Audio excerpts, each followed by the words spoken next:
charges. Fistel allegedly left an anti-Muslim message on June 18 saying the Uganda-born Mamdani wasn't welcome in New York and warning him to watch his back and his family's back. He called him a terrorist. There's been a lot of talk about how certain language can radicalize people and lead them to violence. It's an important discussion. It's why, for example, I don't throw the Nazi label around. Thanks, Yasher. Maybe the people who have repeatedly called Zohran Mamdani a terrorist for the last 6 months want to rethink their rhetoric. There is no comparison between a fascist government being correctly called Nazi or fascist and a Muslim dude being called a terrorist. The fascist government is killing Muslims while calling them a terrorist. No one is doing the opposite to people, okay? We don't have an anti-fascist administration that's like singling out people that are Nazis and throwing them in prison or fucking killing them or whatever. That's not what's going on. I do find it somewhat funny that a lot of this stuff has basically revealed what we've been saying all along. When we say right-wingers are fascist and anti-fascism is left-wing, for example, it's a good thing and it's left-wing, these guys are basically revealing that. They're like, oh, dude, anytime they say, Nazi is an anti-white slur, they're basically recognizing the reality that we're recognizing. Okay? You're associating that with yourself at that point. Okay? You're associating that moniker on your own. Aren't you a Nazi, though? Think for a second. If I was, don't you think this administration would be super fond of me?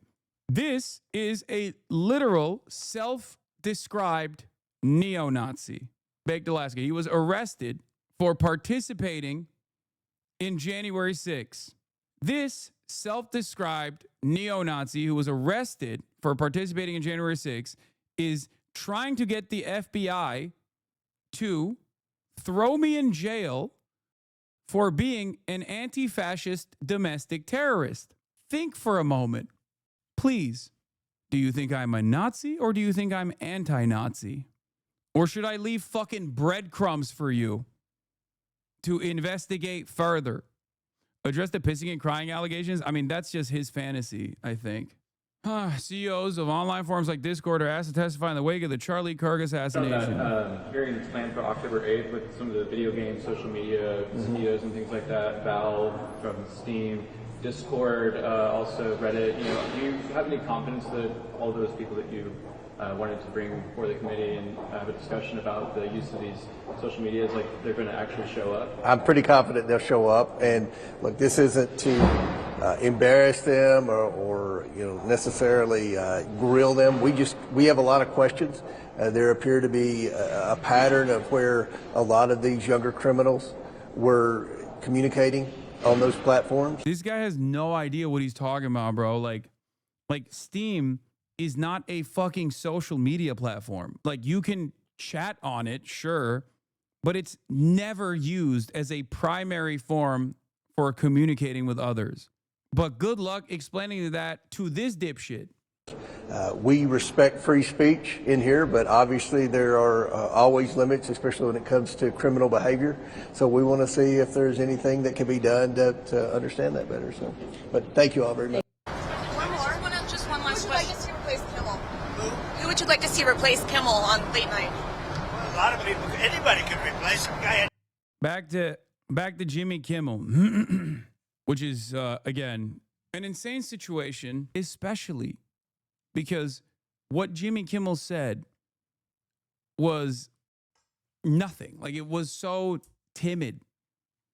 It was so moderate. It wasn't like a super significant or crazy fucking joke. The reason why they're mad at Jimmy Kimmel is not because of this last iteration. The reason why they're mad at Jimmy Kimmel is because he like cried during COVID or some shit. I don't remember, but like Republicans that have nothing else going on in their lives carry that resentment over to media figures that they despise forever. I just showed you an example of that with this pedophile Nazi that this other fucking Nazi, Elon Musk, is highlighting. Like, that level of obsession is abnormal, okay? It's stalker shit. In the real world, before the internet, if someone was behaving like that, it would look like they're taking newspaper clippings of their favorite fucking celebrity. Their friends and family would be concerned. But on the internet, you can engage in this kind of cyber stalking behavior, and this obsession can just turn into this thing that drives you, this driving force in your life when you have nothing else going on. Republicans just hate Jimmy Kimmel. They've hated Jimmy Kimmel for a very long time because he's a fucking lib.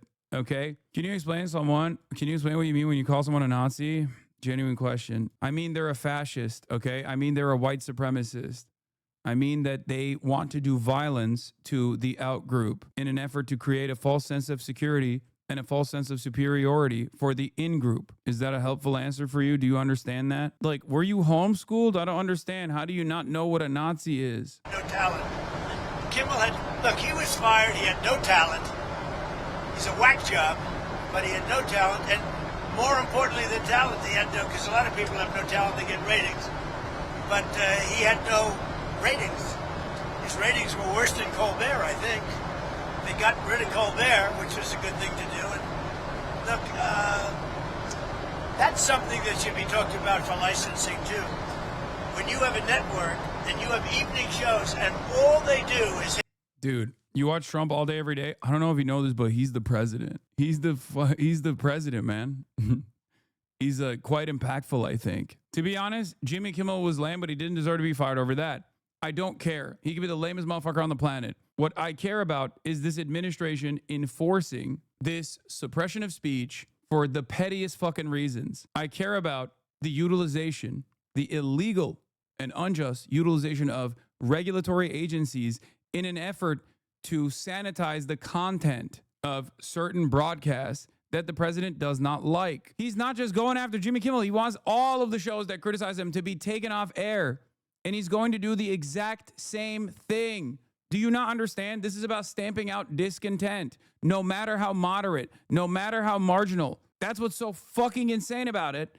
And a lot of people are still like, well, I don't like Jimmy Kimmel. Okay, well, you're a fucking moron. This has basically nothing to do about Jimmy Kimmel. A major reason why the administration is doing this is so that it can throw red meat in the direction of his base. The worse things get, the worse the economy gets, okay? The worse the economy gets, the more angry Trump's base gets, the more they start recognizing that Trump is not the savior that they thought he was going to be, the more he has to distract them with this dumb shit. But that distraction in and of itself is an incredibly significant erosion of the First Amendment. They are quite literally going after people that have the most timid tone against the admin.